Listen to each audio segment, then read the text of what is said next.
Hello, everyone. Welcome to another episode of the Optimistic Future podcast. Recording a solo episode today. And today I'm going to be talking about shaping our world using our buying power. Just for a little bit of background, in case this is the first episode that you're tuning in to, or just not really sure who I am, because normally I interview folks that are experts in different areas. So my name is Bryan Rade. I'm a naturopathic doctor. I live and practice in Halifax, Nova Scotia, and part of the beautiful country of Canada. And I put this podcast together because, you know, over the years, I've paid a lot of attention to all of the challenges that we have in our world, the problems that we have in our world, on a social level, environmental level, economic level, health level. There's a lot of challenges out there, and sometimes it can feel really daunting to say like, wow, to feel like, wow, there's just so many things going on.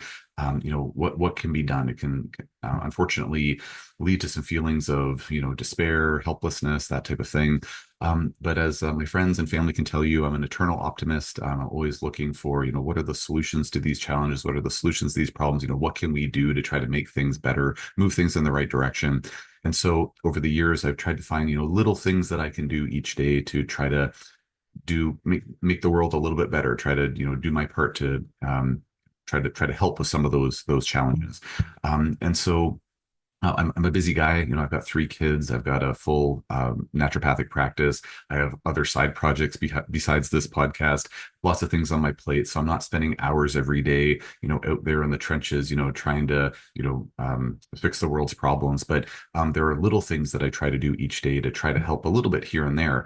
And, when we look at amazing examples from history, like, the work of Gandhi, the work of Martin Luther King, many other great examples out there where when there's sort of a visionary and there's enough folks behind that visionary to make a difference, then huge social changes, huge world changes can occur for the better.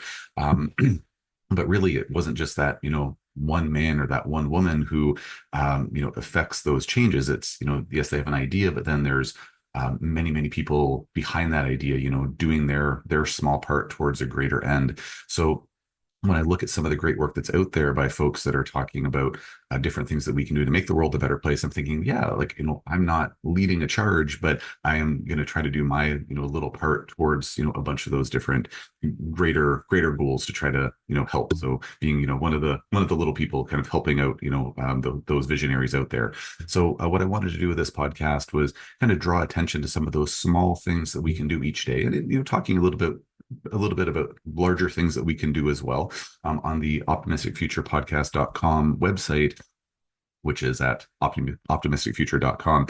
Optimisticfuturepodcast.com rather. There's two sections on that website. There's kind of small things that we can do and larger things that we can do. So every time I have an episode where I'm interviewing someone who's an expert in one of these areas, then there's tangible steps that we can all take on a simple level or a more complex level if we so choose. If we're like, yeah, I feel really passionate about X, Y, or Z, well, what's the next step that you can take to try to affect a greater change potentially? So anyway, circling back to the podcast, so why was it developed in the first place? Well, to basically share some of these ideas and just to kind of try to do a small part, doing an additional small part on my own side of things to try to just get some of these ideas out there and just almost acting like a bit of a cheerleader to say, hey, like we can make a difference. We can all do little things, maybe slightly more than little things, or some of you will do great big things, and we can all kind of band together to work to make the world a better place. So that's the background with the podcast. So getting back to the topic at hand today. So the title of this podcast episode is shaping the world using our buying power. So this is something that I've thought about for a really long time. It's something that I try to live in my own day-to-day life, just thinking about, well, when we look at the world around us and the different, and kind of keeping this podcast episode more within the realm of commerce, more around the economy. This could, I think, certainly extend to social and environmental and health issues and other things too. But I'm not going to talk for 3 hours here. Just going to keep it around more of the economic side of things.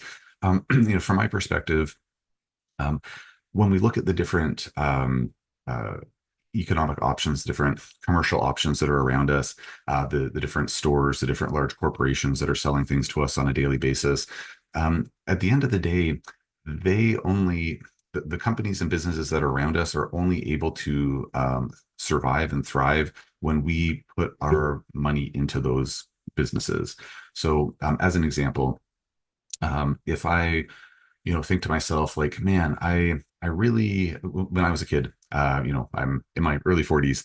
So when I was a kid, 30-ish years ago, I really liked going to used bookstores. I really liked reading, different fiction novels. I was a big nerd, played Dungeons and Dragons, loved, all kind of like sci-fi stuff, that kind of thing. And I really like going to used bookstores because I could go find, use knowledge. Didn't grew up without much money kicking around, so it was like, okay, I want to buy, another book or whatnot, but I wanted to try, get it for a lower price. And so I would, go to the different used bookstores. I lived in London, Ontario at the time. There are several great used bookstores, and I would go there like on a weekly basis, looking, through the different shelves. And as I was at that used bookstore, it was great because, yes, I was looking for what I was after, but they had, the used CD section. For those of you that are much younger than me, CDs were these things that we had before, like all the music was online. And so they had, used CDs. They even had used like cassette tapes. They had, videos, VHS videos, DVD videos, really dating myself here. But then also lots of other types of books. So, going into that used bookstore, it was great because I'd be, browsing, looking at my stuff. I was quite a bit younger at the time, so my mom would drive me. So, she'd be looking at stuff, and when she wasn't done yet, so I'd be browsing around like, oh, look, there's this, other book that looking at other sections, and it would just, kind of diversify the things that I was exposed to. And, sometimes be like, oh, I'm going to buy a book on this or look at a book on that. And like, it was just a really great experience. Like we could go there for, sometimes we bring my friends too. Like it was, we just go for like, an hour or two sometimes. This place called City Lights in downtown London, Ontario. And it was just this, wonderful, place that we go all the time. And I've had that brought so much value to my life at the time. But nowadays, I live in Halifax, Nova Scotia now, and there are very few used bookstores. There used to, I've been living here for a little over 16 years, and there used to be, several used bookstores. Now there's, I think, one or two. There's this one totally independent bookstore that I don't remember the name of it off the top of my head, but it's downtown. We go there on a semi-regular basis when we're walking along the waterfront. We'll stop in the bookstore, and they just have all like independent titles, and it's just this independent bookshop, and it's great. It has so much character. It's nothing against Indigo and Chapters and like these gigantic corporate booksellers. Like we go there too when we need to get whatever new books that my kids are interested in or whatnot. But just the character, just the uniqueness, like there's just something special about those used bookshops, those independent booksellers. And I think to myself, if I just bought all of my books on Amazon, if I just did all of my book shopping at like on or at Chapters or Indigo or one of those large booksellers, it's like, what's going to happen to those smaller businesses that I really value having those in my community? I really value having that opportunity to like take my kids to the used bookstore, like the one that I still know about in Halifax here. There might be a couple more. I'm not sure. Or going to that independent bookseller. By I'm very inclined to support those businesses, saying like, yeah, it'd be there's a Chapters that's half the distance from where we live. Very, very easy to go there. I could just again buy anything online, delivered straight to my door. Seeing those prime vehicles driving around all the time, oftentimes clogging up our driveway because we live in a townhouse. So there's anyways, long and short of it is it would be infinitely more convenient to do that. But then like what happens? Flash forward 5 10 years from now, everyone's like, I think I'm just going to buy everything on Amazon. Well, then like, what happens to that small bookstore in downtown Halifax? What happens to the used bookstore? What happens to those small booksellers in your community, wherever you happen to live, wherever you're listening to this podcast? It is, what happens to them if we don't support them? So I think that balance is good in life in many, many areas of life. And again, not insinuating that like, oh, don't ever buy anything from Chapters, don't ever buy anything from, excuse me, a larger bookseller. But just again, thinking about the power of your buying dollars. When you go to that smaller bookstore, when you go to that used bookstore, you are essentially saying with your dollars, I want you to exist. I want you to still be in my community. I still want to have an option for me and my kids and my family members and others. And whereas if we just spend all of our money on Amazon.com or .ca, or we spend all of our money at those, large, corporate businesses, then you're essentially with your dollars, whether you're thinking it directly or not, either directly or indirectly, you are saying like, I want you to continue existing. I want you to continue to become larger and larger. And then by default, I don't want those other companies to thrive or survive as much. Again, it might not be what we're intending with that, but just really thinking about the power of our dollars, our spending dollars. That is essentially what we're doing when we say, yes, I'm giving money here and I'm not giving money there. You're saying essentially, I want you to succeed, and I am going to not contribute to your success. And if enough people don't contribute to your success, then essentially we're contributing to your demise, essentially. So I do, as I'm saying this, and I meant to say this as a caveat before I started this whole podcast, but I'll say it now because now I'm remembering. I fully recognize that not everyone is in a financial position to be as choosy with their purchasing dollars as some of us are. I'm thankful that I have enough disposable income that I can choose to, go to that independent store. I don't have to wait for like the mega discount deal on Amazon to be able to buy a book. Quite frankly, like my family and I, we use the public library system as well. Like, we don't, buy every book that we're interested in. So there's different options that are out there for folks. But I fully recognize that not everyone can afford to be as discerning with their buying dollars as they might like to be. So I'm certainly not casting any shade on anyone who doesn't have the option, and I'm not casting any shade on anyone at all. If you're listening to this thinking like, yeah, I hear what you're saying, but like, I'm just going to keep buying everything on Amazon. It's like, fill your boots. It's a free country. Hopefully, where you live, it's a free country. It's a free country here in Canada, and do what you so choose. It's just, really my intention with having this podcast episode is just to, stimulate some thought, just think about it, and not just stimulate thought, but also really an underlying goal with the Optimistic Future podcast is to ideally leave listeners with a sense of empowerment that, our actions are powerful. Collectively, they are incredibly powerful. And the choices that we make, whether it's with our buying, with the dollars that we're spending or other things, like they do have an impact. They do matter. And so just again, really just more as an FYI, in case you haven't thought about it before, where you spend your money helps to dictate, what's going to happen with the world around you in general. But again, keeping this more to, commerce and the economy, it definitely has an impact on the stores that exist. And sorry about the flickering chair behind there. I have a screen fade and or background blur. I'm sorry. I'm just very dynamic when I talk. So sorry, please forgive the blurriness there if you're watching this on the YouTube channel. So just a couple of other examples here. I jotted down a few notes. So I won't get into the weeds with every one of these examples, but just other things to think about. I was, brainstorming before putting this together, and thought to, I really want that chair to stop flickering. Oh man, it's just, anyways. So just other examples, when I was a kid, the bookstore, City Lights Bookshop, was like, the place to be for the books. But then also like going to music stores. In my day, it was, I was kind of like right at the cusp of like cassettes turning into, phasing into CDs.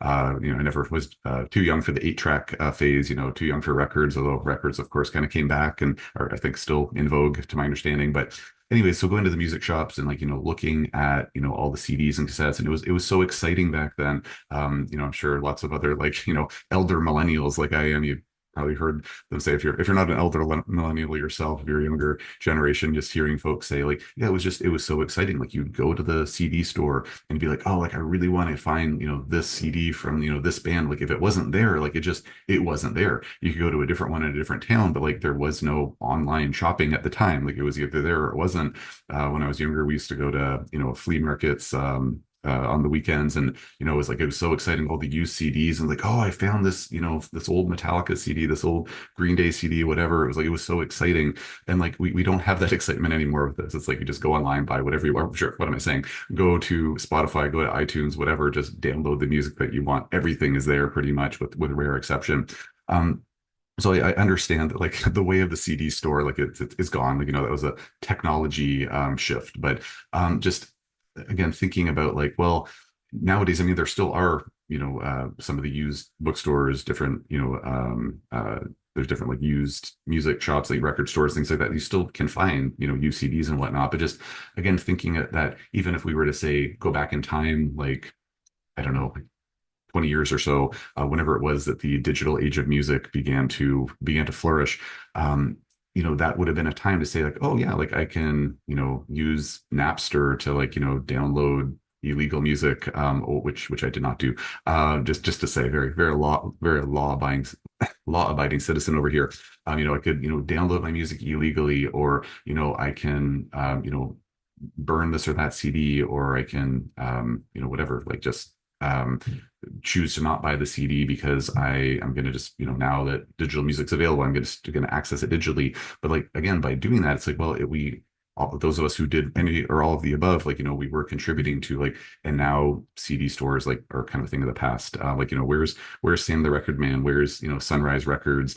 Oh my gosh, I'm blanking on some of the other names out there, but it's just a good example of like things can go away. So I'm not pining for the days when CD stores were on every street corner. It was a nice time, little nostalgia around that. But it's just a good example of like, well, when we collectively put our dollars towards digital music, putting our dollars towards non CD store purchases, then like what happened to them? They went away. Same like video rental stores, things like that. So it's an example where technology just evolved and that led to a change in the industry. But it is a very real possibility that if we put our buying power, if we put our dollars into the types of institutions or types of businesses um, that are if we put them into certain businesses and not into others, like those other businesses will go away. So just thinking about, who do I want to purchase from? Some other examples that I have here, when we're buying our groceries, I've had a couple of other interviews with folks on the podcast so far about relating to farmers markets. Like, well, I need to go buy my groceries. Yeah, there's a grocery store that's, right around the corner from our house, two grocery stores right around the corner from our house. But we go to the farmers market instead. We purchase the majority of our groceries from those sellers because we want them to exist. We want those smaller sellers. They're like a direct farm to market operation. It's locally grown produce. It is non-sprayed. They charge a good price point, and we support that small business because as much as I'm thankful for the grocery stores, like when the small places are out of stock or we need to buy almond milk or avocados or whatever things that are from places that we cannot get these things locally in Nova Scotia. We're thankful to have access to the grocery stores. We certainly still shop there. But I don't want a point in time where it's like my only option is, the Atlantic Superstore, Sobeys, and that's it. I don't want that. I personally want there to be those farmers market options as well. But if I just do all my shopping at the big grocery stores and I just, only on occasion pop into the farmers market, what's going to happen to that farmers market? Eventually, if enough people have the same sentiment, they're going to go away. So again, just thinking about what businesses do I want in my life? What businesses do I want in my community? Putting your dollars in those businesses is going to help keep them around. Let's see here. Yeah, maybe just one other point here. Just hopefully I'm not beating the dead horse, but I'll just mention one other thing I was brainstorming about. Another thing that is really lovely in my experience is, I mean, I have three kids, so my wife and I don't get to go out on dates and traveling and all that very often at all. But once upon a time, before we had more children, it was easier to find childcare. We really loved going to, just day trips on different places in Nova Scotia, or when we were traveling abroad, we'd travel to places in Europe, different places in the States. And it was just one of our favorite things to do is to go to the downtown of a city or town or whatnot, and just walk around, see the little shops, see the different shops that are available, because there's just so much character there. It's so unique. Like there's just things that you don't see anywhere else when there's independent sellers, like whether it's a boutique for this, or I don't know, um uh, like carvings, or maybe an independent bookstore, or something like that. Like just we've all been to like these little downtown areas. It's like, oh, like there's different unique shops. There's things that you just don't find elsewhere. Imagine saying like, oh, like let's go downtown, and like every single downtown, it's like there's the Best Buy, there's the Walmart, there's the Winners, like there's like the big, fill in there's the Target, trying to think of American options here that yeah. don't do a lot of big box store shopping in the States. But long and short of it is like it's like how boring would that be? It's like, oh, every downtown has the same stuff. And so again, like supporting those smaller businesses, like allow it really, in my opinion, like it contributes to the uniqueness, kind of the specialness, like the character of individual communities. It would just be so incredible. Like just nobody would bother going, to downtown Halifax if it was just all like the big box stores that you can go to like five other locations in within like a 15-minute drive of downtown Halifax, which is what we have right now. Um, so just again, thinking about like, what do I want in my life currently? What do I want to continue to have in my life in the future? And then also just thinking about our community at large, where it's like, well, we're not going and window shopping in downtown Halifax all the time because we have too many kids and we're too busy.